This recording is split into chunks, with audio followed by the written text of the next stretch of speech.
2025 വർഷത്തെ കുറിച്ച് പ്രവചിച്ചാൽ എനിക്ക് പറയുവാനുള്ളത് 2024 പ്രതിസന്ധി നിറഞ്ഞതാണ് 2025 വർഷം. പിടികിട്ടുന്നുണ്ടോ? വർഷങ്ങൾ മുൻപോട്ട് പോകുമ്പോൾ സാഹചര്യങ്ങളൊന്നും നമുക്ക് അനുകൂലമല്ല. അനുകൂലമാകണമെങ്കിൽ പ്രതികൂലത്തെ അനുകൂലമാക്കുന്ന ദൈവത്തോട് ചേർന്ന് നിൽക്കുമ്പോൾ സകല വിഷയങ്ങളും ദൈവമക്കൾക്ക് അനുകൂലമായി മാറും. പ്രവചനം 40-29 വാക്യത്തിലേക്ക് കടന്നു. ക്ഷീണിച്ചിരിക്കുന്ന വ്യക്തി. രണ്ടാമത്തെ ഘടകം ബലമില്ലാത്തവരെ. പ്രവാചകൻ ദൈവിക അരുളപ്പാട് മുഖാന്തരം ദൈവജനത്തോട് വിവരിക്കുന്ന വിവരണമാണ് നമ്മൾ കാണുന്നത്. ക്ഷീണിച്ചിരിക്കുന്നവരെ ആ ക്ഷീണത്തിൽ നിന്ന് ശക്തി നൽകുന്ന ദൈവം, ബലമില്ലാത്തവരെ ബലം നൽകുന്ന ദൈവം. 40-28 വാക്യം വായിച്ചാട്ടെ. പ്രവാചകൻ പറഞ്ഞു, നീ കേട്ടിട്ടില്ലയോ യഹോവ നിത്യദൈവമാകുന്നു. ഭൂമിയുടെ ആർദികളെ സൃഷ്ടിച്ചവൻ തന്നെ. അവൻ ക്ഷീണിക്കുന്നില്ല, തളർന്നു പോകുന്നതുമില്ല. അവന്റെ ബുദ്ധി അപ്രേമത്രേ. അല്ലല്ലേ? പിടികിട്ടിയോ? ഈ വചനത്തിന്റെ ആശയം നിങ്ങൾക്ക് പിടികിട്ടി കാണുമായിരിക്കും. ബലമില്ലാത്തവർക്ക് ബലം നൽകുന്നു, ശക്തിയില്ലാത്തവർക്ക് ശക്തി നൽകുന്നു. ആര്? ദൈവത്തിന്റെ നാവായി നിൽക്കുന്ന യെശയ്യാ പ്രവാചകൻ ജനത്തോട് വിളിച്ചു പറയുകയാണ്, ശക്തിയില്ലാത്തവർക്ക് ശക്തി നൽകുന്ന ഒരു ദൈവമുണ്ട്, ബലമില്ലാത്തവർക്ക് ബലം നൽകുന്ന ദൈവമുണ്ട്. എന്നിട്ട് പറയുകയാണ്, ആകാശത്തെ സൃഷ്ടിച്ചത് ആരാ? ഭൂമിയെ സൃഷ്ടിച്ചത് ആരാ? ഭൂമണ്ഡലത്തെ സൃഷ്ടിച്ചത് ആരാ? ചരാചരങ്ങളെ സൃഷ്ടിച്ചത് ആരാ? സകലത്തെയും പേർ ചൊല്ലി വിളിച്ചത് ആരാ? അവനിൽ ശക്തിയുണ്ട്, അവനിൽ ബലമുണ്ട്. അതുകൊണ്ട് ആ ദൈവത്തിൽ ആശ്രയിച്ചാൽ ക്ഷീണിച്ചിരിക്കുന്നവർക്ക് ശക്തി നൽകും, ബലമില്ലാത്തവർക്ക് ബലം നൽകുകയും ചെയ്യുക. അപ്പൊ നമ്മൾ ആരിൽ ആശ്രയിക്കേണ്ടത്? ദൈവത്തിൽ ആശ്രയിക്കുക. ദൈവത്തിൽ സകലവിധ നമുക്ക് ആവശ്യമുള്ള സ്രോതസ്സുകളെല്ലാം സർവശക്തനായിരിക്കും ദൈവത്തിലുണ്ട്. അതുകൊണ്ട് 2025 സമർപ്പണത്തോടുകൂടെ കടന്നു നമ്മുടെ ജീവിതത്തിൽ എന്താണോ ശൂന്യതയുള്ളത്, ആ ശൂന്യതയെ നിറവാക്കണമെങ്കിൽ ദൈവത്തോട് ചേർന്ന് നിൽക്കുക. ദൈവത്തിന് പക്കൽ സകല വിഷയത്തിനും മറുപടിയുണ്ട്. എത്ര പേർക്ക് പ്രത്യാശയുണ്ട്? ഹല്ലേലൂയ. മനുഷ്യരിൽ ആശ്രയിക്കുന്നേക്കാൾ നല്ലത് യഹോവയിൽ ആശ്രയിക്കുന്നത്. കാരണം എന്താ? സകല പൊക്കിഷവും അവന്റെ പക്കലുണ്ട്. ഹല്ലേലൂയ.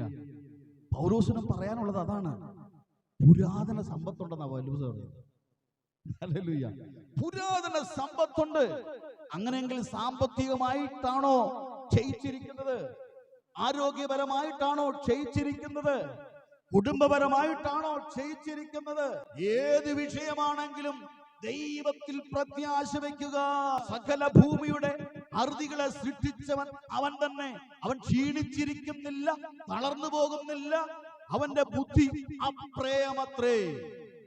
1 യോഹന്നാൻ 5-10 വാക്യം പറയുകയാണ്, സർവഭൂമിയും ദുഷ്ടന്റെ അധീനതയിൽ കിടക്കുന്നു. ദുഷ്ടൻ എന്താ ആഗ്രഹിക്കുന്നത്? അറുക്കാൻ, മുടിക്കാൻ, ഇല്ലാതാക്കുവാൻ ദുഷ്ടൻ നോക്കുമ്പോൾ സമൃദ്ധിയായ ജീവൻ തരുന്ന ദൈവം നമ്മെ സമൃദ്ധിയിലേക്ക് നയിക്കുവാനിടയായി തീരും. ഭൂമിയിൽ കൃപയോടെ ജീവിക്കണമെങ്കിൽ ദൈവത്തിന്റെ ആശ്രയം നിശ്ചയമായി വേണം. കിട്ടുന്നുണ്ടോ? ഹല്ലേലൂയ. സർവഭൂമിയും ദുഷ്ടന്റെ അധീനതയിലാണെങ്കിൽ ഈ ഭൂമിയിൽ ദൈവമക്കളായിരിക്കും നമുക്ക് കൃപയോടെ നിൽക്കണമെങ്കിൽ ആരുടെ ആശ്രയം വേണ്ടത്? ദുഷ്ടന്റെ ആശ്രയമാണോ? സർവഭൂമിയും ദുഷ്ടന്റെ അധീനതയിലാണ്. ദുഷ്ടന്റെ ചിന്തകളും ആഗ്രഹങ്ങളും അറുക്കുവാൻ, മുടിക്കുവാൻ, ഇല്ലാതാക്കുവാൻ പദ്ധതിയിടുമ്പോൾ, അസ്വസ്ഥതയിടുവാൻ പദ്ധതിയിടുമ്പോൾ സ്നേഹിക്കുന്ന, കരുതുന്ന, മനസ്സലിയുന്ന മകനെ, മകളെ എന്ന് പേർ ചൊല്ലി വിളിച്ച് ഞാൻ നിനക്ക് എന്ത് ചെയ്തു തരണമെന്ന് ഹല്ലേലൂയ സമൃദ്ധിയായി ജീവൻ തരുന്ന ആ ദൈവത്തിന്റെ ശക്തി നമുക്ക് ആവശ്യമാണോ? ഹല്ലേലൂയ. ഈ ഭൂമിയിൽ ജീവിക്കുമ്പോൾ ഇനിയുള്ള കാലങ്ങൾ 2024 കഴിഞ്ഞ് 25ാമത്തെ വർഷത്തിലേക്ക് നമ്മൾ സ്റ്റെപ്പ് വെക്കുമ്പോൾ 2025 വർഷത്തിൽ ജീവിക്കണമെങ്കിൽ ദൈവകൃപയില്ലാതെ ജീവിക്കുവാൻ കഴിയത്തില്ല.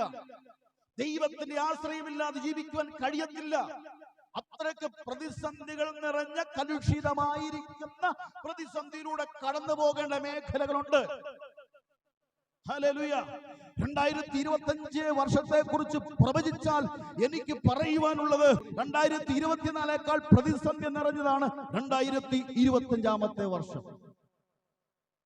പിടികിട്ടുന്നുണ്ടോ? വർഷങ്ങൾ മുൻപോട്ട് പോകുമ്പോൾ സാഹചര്യങ്ങളൊന്നും നമുക്ക് അനുകൂലമല്ല. അനുകൂലമാകണമെങ്കിൽ പ്രതികൂലത്തെ അനുകൂലമാക്കുന്ന ദൈവത്തോട് ചേർന്ന് നിൽക്കുമ്പോൾ സകല വിഷയങ്ങളും ദൈവമക്കൾക്ക് അനുകൂലമായി മാറും. Praise the Lord. ഹല്ലേലൂയ.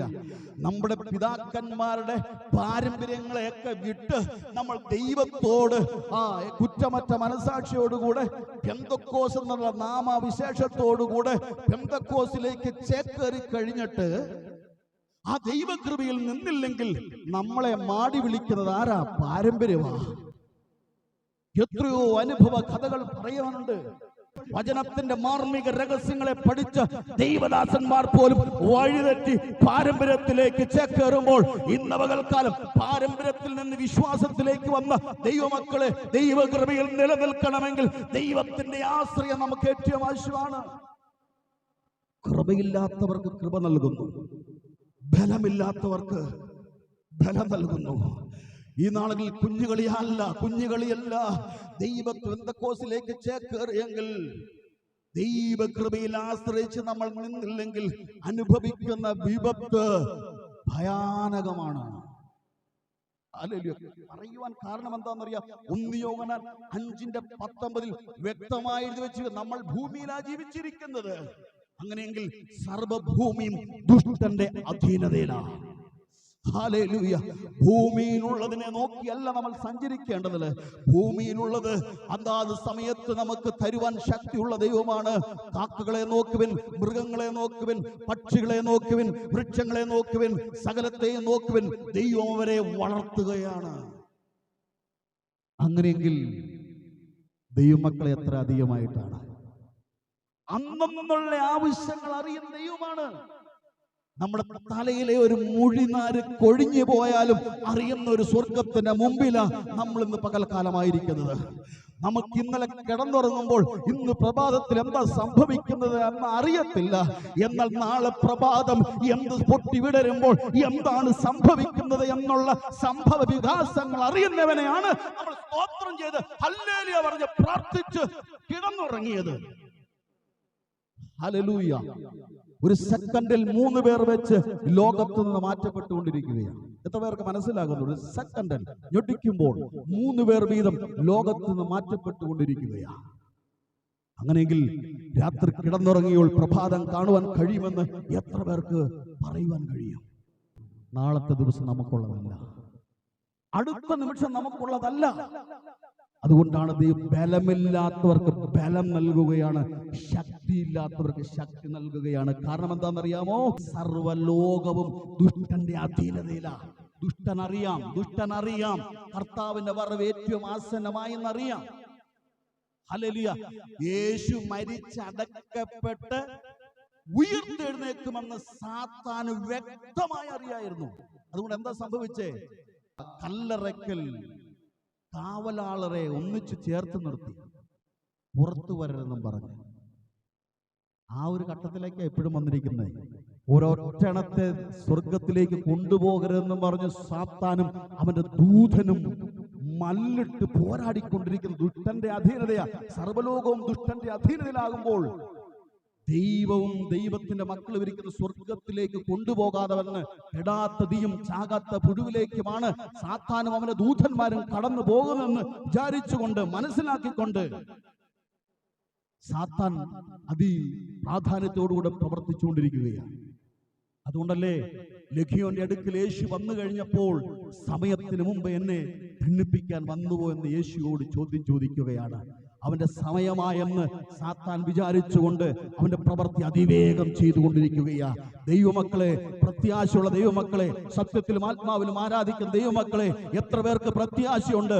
കർത്താവിന്റെ ഗംഭീരധ്വനി സ്വരം കേൾക്കുവാൻ സമയമായി, അതുകൊണ്ട് ഞാൻ ശടകുടഞ്ഞെഴുന്നേക്കേണ്ട സമയമായെന്ന് എത്ര പേർക്ക് ആത്മാവിൽ വിളിച്ചു പറയുവാൻ കഴിയും?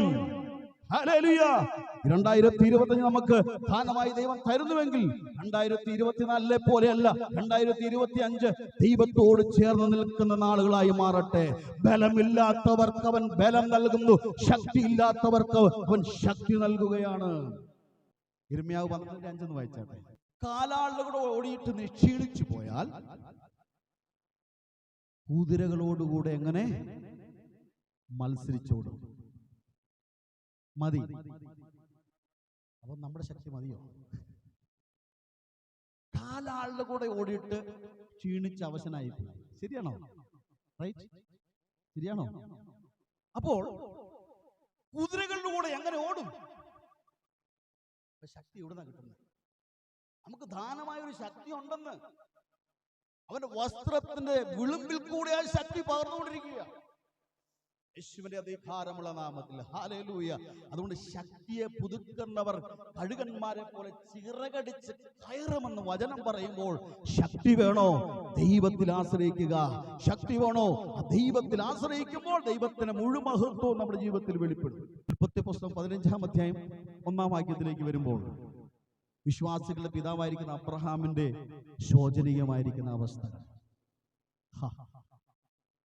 ദൂതൻ പ്രത്യക്ഷനായി. ദർശനത്തിൽ ദൈവം അബ്രഹാമിനെ പ്രത്യക്ഷപ്പെട്ടു. അല്ലേ?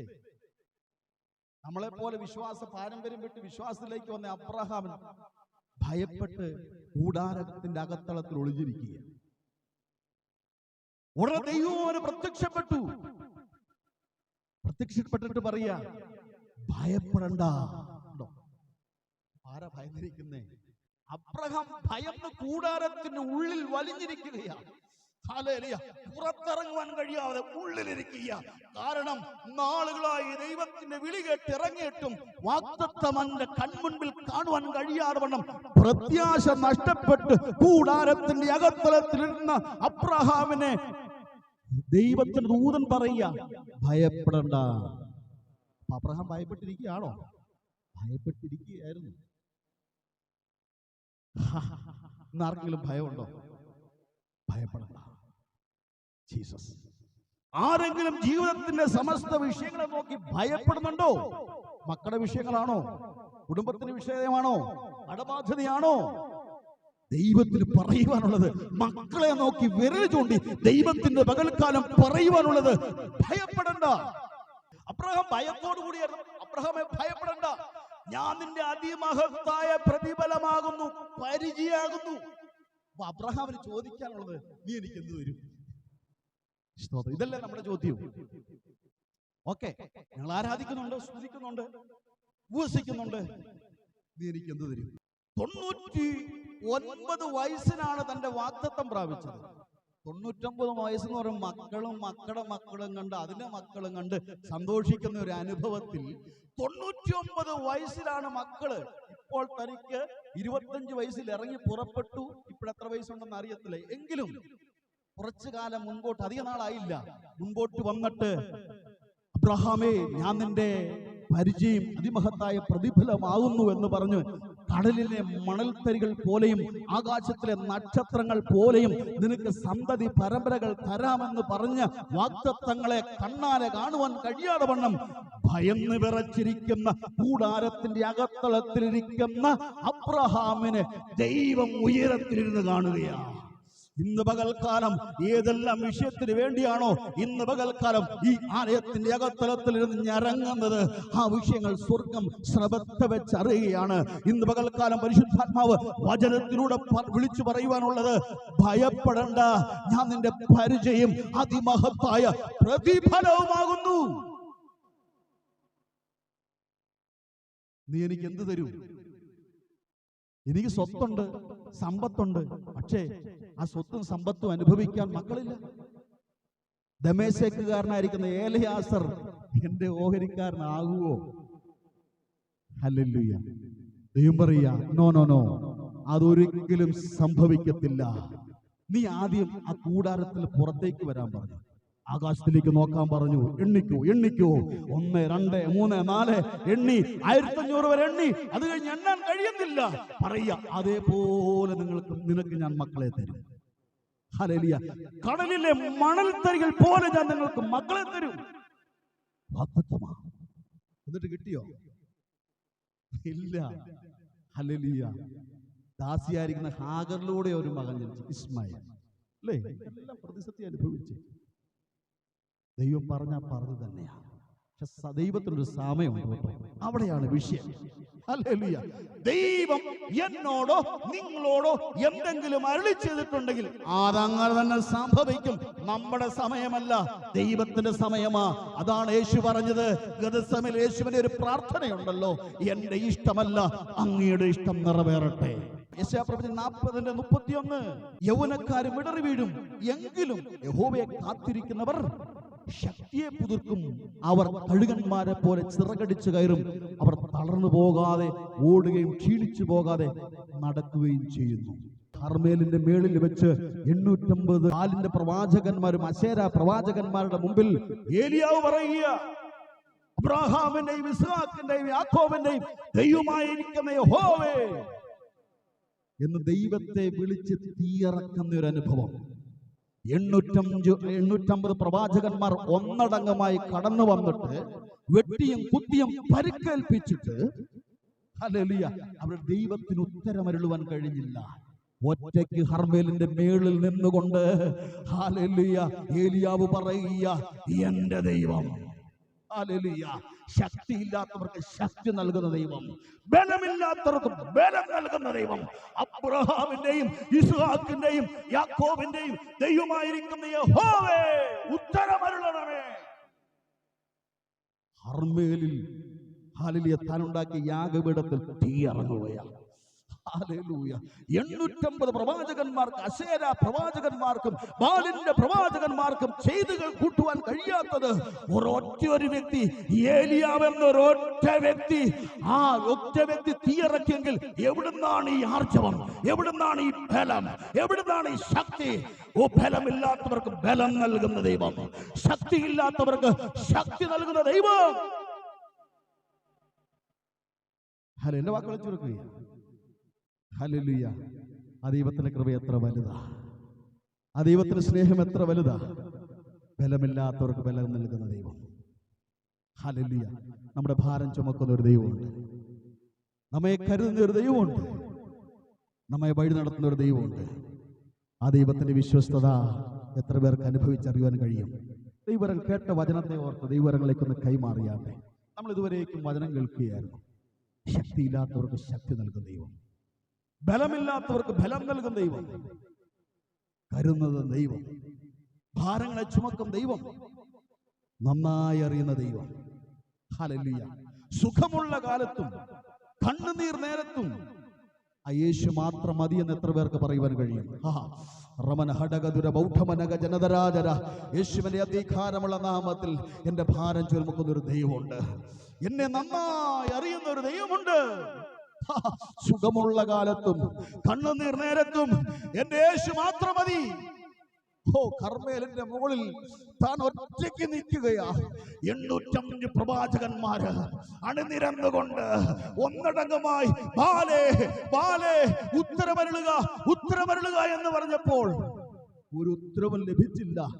അവസാനം അവരുടെ ശരീരം പോലും വെട്ടിയും കുത്തിയും പരിക്കേൽപ്പിച്ചും കൊണ്ട് അവരുടെ ദൈവത്തിന് ഉത്തരം ലഭിക്കുവാൻ കഴിയാത്തത് കൊണ്ട്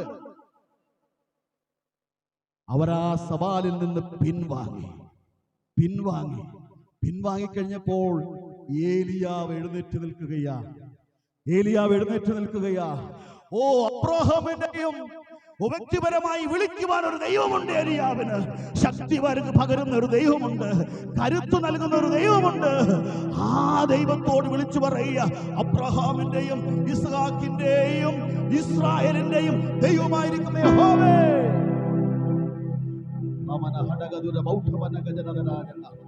യേശുവിന്റെ അധികാരമുള്ള നാമത്തിൽ ഭാരം ചുമക്കുന്ന ഒരു ദൈവം, നമ്മെ നന്നായി അറിയുന്നത് ദൈവമോ. സുഖമുള്ള കാലത്തും ആ കണ്ണീര് വന്നോട്ടെ, ഊരിൽ താഴ്വരയിൽ കൂടെ കടന്നു പോയിക്കോട്ടെ, നന്നായി നടത്തുന്ന ദൈവം. ആ ദൈവത്തെ എത്ര പേർക്ക് സ്നേഹിക്കുവാൻ കഴിയും? ആ ദൈവത്തോട് 2025 എത്ര പേർക്ക് സമർപ്പണത്തോടുകൂടെ കടന്നു വരുവാൻ കഴിയും? ഹല്ലേലൂയ. എന്റെ ഭാരം ചുമക്കുന്നവൻ യേശു, എന്നെ നന്നായി അറിയുന്നവൻ യേശു, സുഖമുള്ള കാലത്തും കണ്ണുനീർ നേരത്തും യേശു മാത്രം മതി. സുഖമുള്ള കാലത്തും കണ്ണുനീർ നേരത്തും യേശു മാത്രം മതി. യേശു എന്റെ സ്നേഹിതൻ,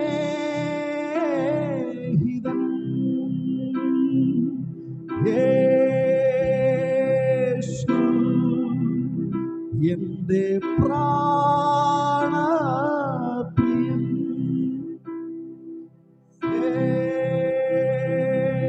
യേശു എന്റെ സ്നേഹിതൻ,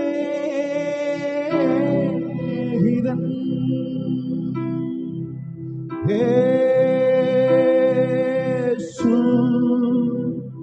എന്റെ പ്രാണപ്രിയൻ,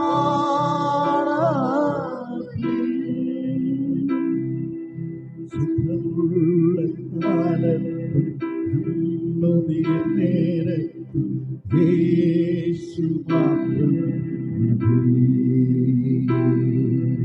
സുഖമുള്ള കാലത്തും കണ്ണുനീർ നേരത്തും യേശു